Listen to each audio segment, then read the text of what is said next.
تشریف رکھیں السلام علیکم.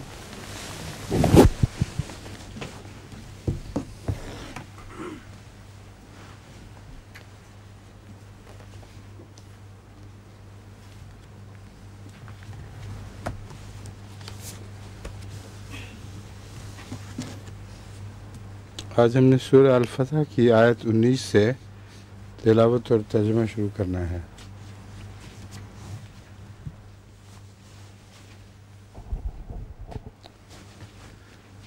اعوذ باللہ من الشیطان الرجیم. بسم اللہ الرحمن الرحیم. لقد رضي الله عن المؤمنين إذ يبايعونك تحت الشجرة فعلم ما في قلوبهم فأنزل السكينة عليهم وأصحابهم فتحا قريبا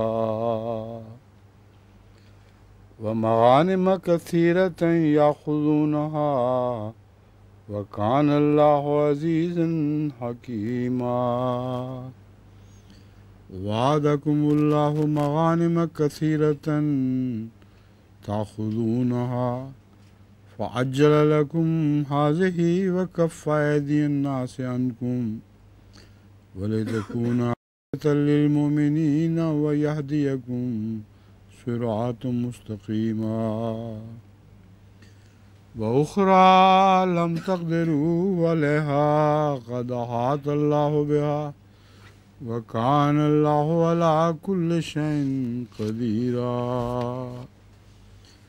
ولو قاتلكم الذين كفروا لولوا الأدبار ثم لا يجدون وليا ولا نصيرا.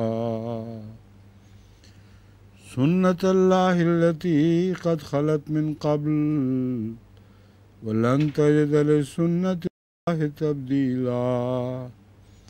وهو الذي كف أيديهم عنكم وأيديكم عنهم ببطن مكة من بعد أن أظفركم عليهم وكان الله بما تعملون بصيرا. هم الذين كفروا وصدوكم عن المسجد الحرام والهدي معكوفا أن يبلغ محله ولولا رجال مؤمنون ونساء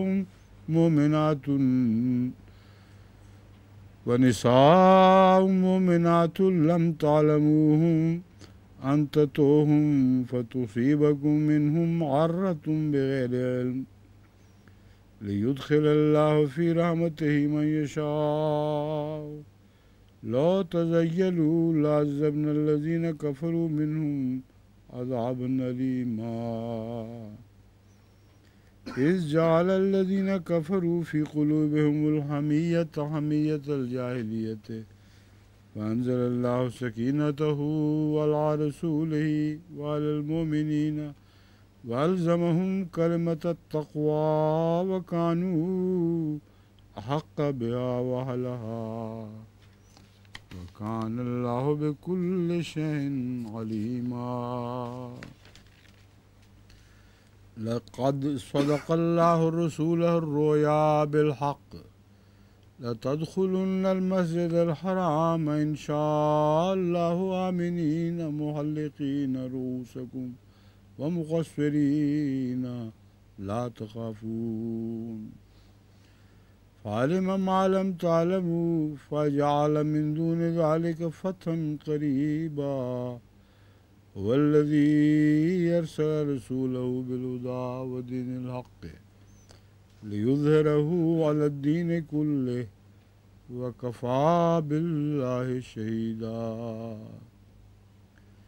محمد رسول الله والذين معه أشداء على الكفار رحماء بينهم تراهم ركعا سجدا يبتغون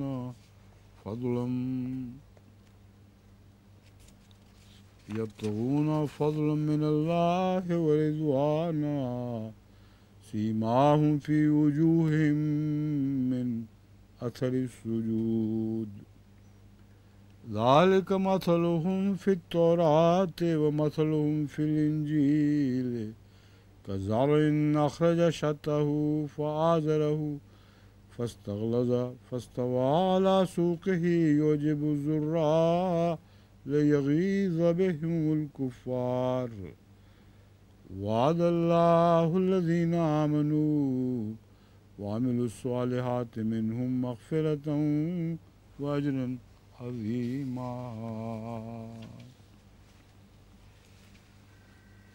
یقیناً اللہ تعالیٰ مومنوں سے راضی ہو گیا جب وہ درخت کے نیچے تیری بیعت کر رہے تھے.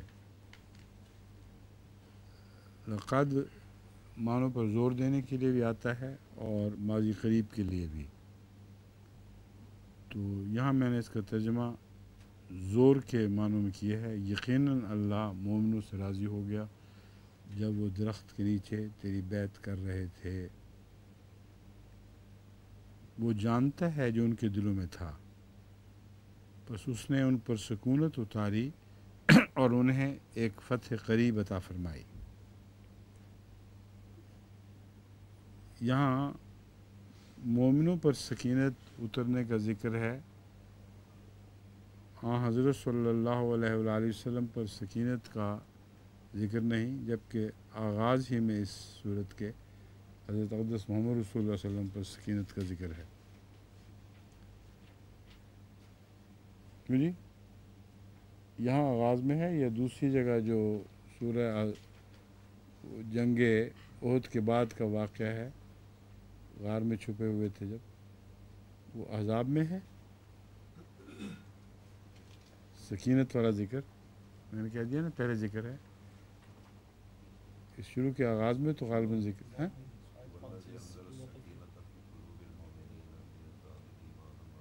ہاں ہاں، اسی صورت کے شروع میں ہے نا. اچھا، فی قلوب المومنین ہے اور یہاں صلہ بدل گیا ہے. فانزل السکینۃ علیہم، ان پر سکینت اتاری ہے. یہ فرق کیوں ہے؟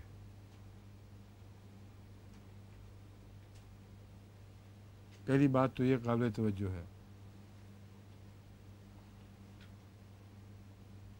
جو میں نے کہا تھا شروع میں ذکر ہے رسول اللہ صلی اللہ علیہ وسلم پر سکینت کا، وہ غلطی سے کہہ دیا تھا. وہی مومنین جن کا یہاں ذکر چل رہا ہے ان پر اللہ نے سکینت اتاری. ان کا اسی صورت کے شروع میں اس طرح ذکر ہے کہ ان کے دلوں میں سکونت اتاری. یہی ہے نا. یہ فرق کیا ہے؟ صلے کا کیوں فرق ڈالا گیا؟ اور رسول اللہ صلی اللہ علیہ وسلم کا ذکر نہیں ہے. اصل جو بنیادی مسئلہ حل طلب ہے وہ یہ ہے، حضرت اقدس محمد رسول اللہ صلی اللہ علیہ وآلہ وسلم کا ذکر نہیں ہے. یہ بتانے کے لیے میں کہہ رہا ہوں کہ حضرت صلی اللہ علیہ وآلہ وسلم کو اس وقت اس غار میں پہاڑی کھو میں چھپے ہوئے کسی اضطراب میں مبتلا نہیں تھے. اور چونکہ آپ کو اضطراب تھا ہی نہیں، کامل یقین رکھتے تھے کہ اللہ کی حفاظت میں ہیں، اس لیے آپ پر کسی سکینت اترنے کی ضرورت ہی کوئی نہیں تھی. مومنوں کے دل میں اضطراب تھا، مگر اپنے لیے نہیں بلکہ رسول اللہ صلی اللہ علیہ وسلم کے لیے. بس یہ دلچسپ صورتحال ہے، یہ دو مختلف زاویوں سے دیکھی جائے تو عجیب معلوم ہوتی ہے. حضور صلی اللہ علیہ وآلہ وسلم کے دل پر کسی سکینت اترنے کی ضرورت نہیں تھی، کیونکہ آپ اپنے آپ کو کلیتاً محفوظ جانتے تھے. مومنوں کو ضرورت تھی سکینت کی، لیکن اپنی جان کی خاطر نہیں. میرا یہ یقین ہے، ظاہر بھی ہوتا ہے باتوں سے، حضرت صلی اللہ علیہ وآلہ وسلم کی خاطر کہ خدا نہ خواستہ آپ کو غضب نہ پہنچ جائے. اب تحت شجرہ والی بات ہو رہی ہے. یہاں